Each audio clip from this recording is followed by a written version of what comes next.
Съни Бич. Преди 40 години. Адска жега. Плажа фул. Щях да кажа гъс до гъс, ама казвам човек до човек. Плажната ивица огромна. Морето плитко на 100 метра навътре.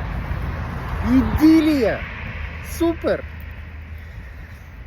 Съни Бич на времето беше топа на топа. Ако не си бил на Слънчев бряг, все едно не си бил на море. А ако си бил, все едно си бил на Копакабана и Венис Бич едновременно. Играя си аз на пясъка, защото не ме пускаха в морето. Имаше постоянни пазарлъци, защото аз като вляза не излизах. Правех едни ровове по 2 метра и само ми се караха, че хората падаха в тях. И както си играя, по едно време се появяват двама чужденци, мъж и жена. И на средата на плажа опъват хавли и се събличат чисто голи. Но около семейства, малки деца. Баща ми ги гледа с възмущение и ми казва: "Що не отидеш да го удариш оня по газа с лопатката?" Аз в първия момент не му обърна внимание,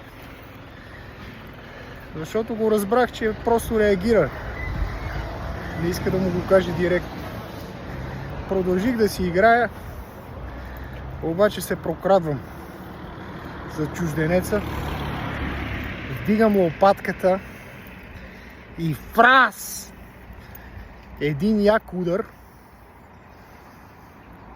Чужденеца става като струна.